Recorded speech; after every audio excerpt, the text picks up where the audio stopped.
प्रश्नावर जरी असेल तरी एक आणि दुसरा देणार, याच्यात तर एकच किरण सरनाईकांचं नाव आहे, त्यांनाच देता येईल तर प्रश्न वाढतील. आपण कृपा करून सहकार्य करा. मंत्री महोदय किरण सरनाईक बसा जरा. सन्मान्य मंत्री महोदय,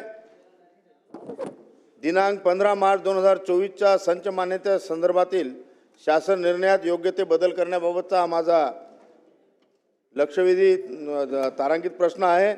सन्मान्य सभापती महोदय, राज्यातील शाळांच्या संच मान्यता दिनांक 15 मार्च 2024 रोजी निर्गमित शासन निर्णयामुळे विद्यार्थी संख्या अभावी अनेक शाळा तुकड्या बंद पडतील व शेकडो शिक्षक अतिरिक्त होणार आहेत. सन्मान्य सभापती महोदय, दिनांक 15 मार्च 2024चा शासन निर्णय उच्च न्यायालयाने वैध ठरवलेला असला तरी सामाजिक परिस्थिती लक्षात घेता गोरगरीब मोलमजूर विद्यार्थ्यांच्या शिक्षणासाठी स्थानिक स्वराज्य संस्थांच्या शाळा तसेच अनुदानित मराठी शाळा टिकणे आवश्यक आहे. त्यामुळे सन्मान्य सभापती महोदय, ग्रामीण आदिवासी व दुर्गम भागातील शाळा बंद पडतील, तेथील विद्यार्थ्यांचे शैक्षणिक भविष्य काय राहील? माझा दुसरा प्रश्न असा आहे की सदर शासन निर्णयामुळे राज्यात 18 ते 20 हजार अनेक शिक्षकेतर कर्मचारी अतिरिक्त होतील, त्यांच्या समायोजनाची शासनाचं काय त्या ठिकाणी दृष्टिकोन आहे? तसेच यामुळे विद्यार्थ्यांच्या शिक्षण हक्कावर प्रतिकूल परिणाम होणार आहे असल्याबाबत व शासन निर्णय रद्द करण्याबाबत शासनाकडे प्राप्त निवेदन जे आलेले आहेत त्या तक्रारींचा आढावा शासनाने घेतलेला आहे का शिक्षण विभागाने? त्याचप्रमाणे उत्तरादाखल 26 मार्च 2025चा दाखला दिलेला आहे, त्यानुसार 15 मार्च 2024च्या संच मान्यतेनुसार संच मान्यतेमध्ये 0 पदं दिसत आहेत.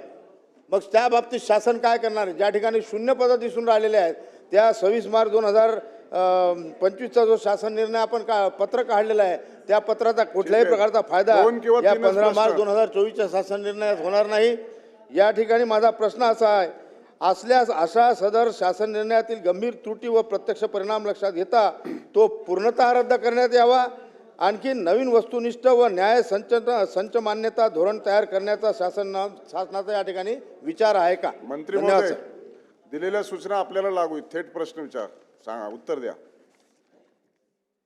सभापती महोदय, सन्मान्य सदस्य किरण सरनाईक साहेबांनी उपस्थित केल्याच्या प्रश्नांना अनुषंगानं सांगू इच्छितो की शासनाने 15/3/2024 रोजी जो संच मान्यतेचा शासन आदेश काढला त्याविरुद्ध अनेक वेगवेगळ्या संघटना ह्या त्या ठिकाणी न्यायालयामध्ये गेल्या होत्या आणि न्यायालयात गेल्यानंतर 2 वेळा सुनावण्या ह्या संदर्भात झाल्या. एक 23/4/2025 आणि 6 मे 2025 रोजी सुनावण्या झाल्या आणि अतिरिक्त शिक्षकांच्या आंतरजिल्हा समायोजनास स्थगिती दिली होती. परंतु पुन्हा एकदा उच्च न्यायालयाने 14/11/2025 रोजी दिलेल्या निर्णयान्वये सदर याचिका निकाली काढून शासन निर्णय 15 मार्च 2024 मधल्या तरतुदी वैध असल्याचा निर्णय त्या ठिकाणी उच्च न्यायालयाने दिला. या संदर्भात एकच सांगू इच्छितो की एकही शाळा ही शिक्षकांच्या विना त्या ठिकाणी राहणार नाही. प्रत्येक शाळेमध्ये शिक्षक उपलब्ध करून देण्याची जबाबदारी शासनाची आहे आणि शासन ती जबाबदारी पार पाडेल. त्याबद्दल कुठे माझं म्हणणं आहे की याच्यापूर्वी शासनाने कोर्टाच्या अशा प्रकारचे अनेक निकाल आले त्या ठिकाणी आपले निर्णय मागे घेतलेले आहेत. आमचं म्हणणं आहे की या ठिकाणी आपण हा 15 मार्च 2024चा जो शासन निर्णय आहे तो निर्गमित केलेला आहे तो मागे घेण्यात यावा. आणखीन अन्य त्या ठिकाणी नवीन आणखीन वस्तुनिष्ठ व न्याय संचना मान्य देणारा धोरण आपण निश्चित करावं आणि त्या दृष्टिकोनातून आपण काळजी घ्यावी. मंत्री महोदय. सरनाईक साहेब, आधीच्या काळामध्ये दुर्गम भाग, डोंगराळ भाग अशी परिस्थिती होती. परंतु जेव्हापासून 2014 पासून देशाचे पंतप्रधान सन्मान्य नरेंद्र मोदी साहेब ह्या ठिकाणी पंतप्रधान म्हणून झाले आणि राज्यामध्ये मुख्यमंत्री देवेंद्र फडणवीस साहेब झाले, अनेक विकासाचे कामं आपण वेगवेगळ्या भागामध्ये त्या ठिकाणी केले. जो दुर्गम भाग होता, डोंगराळ भाग होता, त्या ठिकाणी देखील चांगल्या सुविधा आपण इतर इन्फ्रास्ट्रक्चरच्या केल्याच. त्याच पद्धतीनं आपण शालेय शिक्षण विभागाच्या वतीनं देखील तिथल्या शाळा चांगल्या पद्धतीने उपलब्ध करून दिलेल्या आहे.